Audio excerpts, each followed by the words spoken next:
Thanks, Andy. Okay, we'll go to closing statements, and that'll be it. Michael, you're first up. Great, thank you, Al.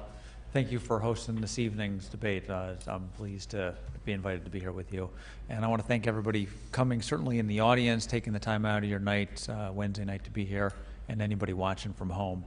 As I said in my opening statement, I've been very proud to represent this community. I think that it is one of the most remarkable communities on the planet. Our innovative spirit produces some terrific results, and I want to continue being a part of the City Council so that I can help solve some of the problems we have that certainly have real solutions out there. We just need to continue to find a innovative, creative approach to it. I want to continue to do that for you. I hope you consider me for re-election this November, and I'm going to promise to you to continue to focus on getting a good, healthy solution for the community on McPherson, continue my partnership with the schools, focus on the core infrastructure programs that we haven't gotten to yet and getting those on a fixed plan that gets them repaired, and just continuing to work for the greater good of the community. So thank you very much. Thanks, Michael. Pete? Oh, okay. Thank you. I thought we were going to come back this way. Oh, you know what? That's fine. Okay, you're willing to do that? Yeah. Yeah, that's actually a good idea. Want me to do You're that? the moderator. I'm not. That was Yeah, because actually it started that direction, and it's probably better to go back that direction. Okay, Steve? First of all, I'd just like to say, you know, the bad news is I'm running against two incumbents. The good news is that I sat here tonight and I kind of took them apart a little bit, and I hope neither one of them took any of it personally. Okay, you know, if I were to be elected, I would be proud to serve, and I think that you saw some of my passion tonight. I would certainly try to protect all the residents in the city, while with some of my business background help with the budgets and help us understand how we would raise revenues to pay for everything. Okay, so should you choose to elect me, I would be proud to serve. One last thing I'd like to bring up, because I don't want it to become an issue, and that is that I was diagnosed with lung cancer about 7 years ago, and I had some surgery. I had one of my lungs removed, and so consequently you may see me walking around the city every now and then with a little tank of oxygen, all right? Because I need it when I go up steps or I go up hills, all right? And I wanted to make sure that I made that perfectly clear to everybody.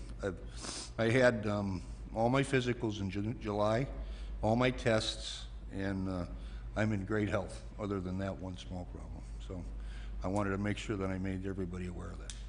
Thank you. Okay, Steve. And I just want to clarify really quick, the opening statement started with Pete going this direction, and in an email I stated the protocols would be the opposite, and Michael and the closing statements would go this direction. So that's why we're doing that. Haney?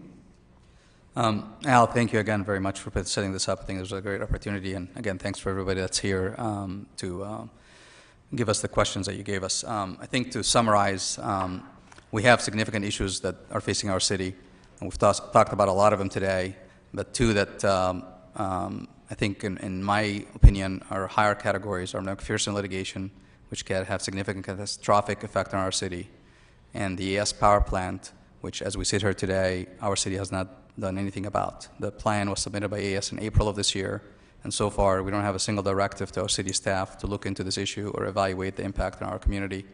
I think I'm one of the new guys here, obviously.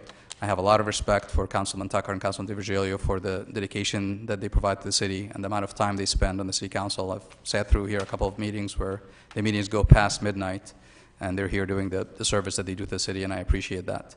But I'm coming in, throwing my name in the hat as a new guy. I have a significant experience in environmental issues, compliance issues, regulatory issues, and legal issues. And I think the two of the big obstacles that face our city with McPherson litigation and the ES power plant will need somebody with that knowledge and that expertise. I think the issue with McPherson, for example, has been going on for the last 4 years. And besides being promised, yeah, we'll take care of things with McPherson, we sit here with trial coming up, and as far as I'm concerned, nothing's been resolved. And we're sitting there giving our fingers crossed and hoping that things get resolved and our city doesn't get bankrupt. Thank you. Thanks, Haney. Pete? Okay, thank you. Once again, Al, I want to thank you, and I want to thank everyone who is, it's almost like being at a council meeting. We're past 9:30 and we're headed to midnight, but not to worry, we'll finish sooner. With your vote on November 8th, I will be vigilant to continue to run a transparent government that secures the economic future and quality of life for all residents of Hermosa Beach. As you heard tonight, I'm an advocate of reining in the alcohol use and enforcing the CUPs. That's a very important item in our community. The residents want their city back. I will be continue to be aggressive with our public works projects such as park improvements and street and sewer repair. I will continue to be a strong supporter for the rebuilding of Pacific Coast Highway and Aviation Boulevard. As I stated earlier, this is the economic engine of Hermosa Beach. As I stated earlier, I was instrumental in the design of an award-winning project, Upper Pier. We've received 4 awards now. Not one drop of rainwater enters the ocean. It all is infiltrated back into the ground, and I'm very proud that I was part of that project. I've assisted in reducing the legacy costs of the city with the 2-tiered pension system without reducing the high level of services the residents expect from the police and fire departments. This is a process. The 2-tiered plan will bear fruits in the years to come, but it was a first step. And tomorrow night, we're going to take other steps to continually reduce our legacy costs. McPherson Oil, as has been stated, hangs over our head. We go to court this month to see which way the judge will send the trial, and we are prepared with 2 or 3 scenarios that we feel that the way that the judge will send it. I've been active with the AES plant for over 12 years since it was first started in Redondo. It was called the Heart of the City.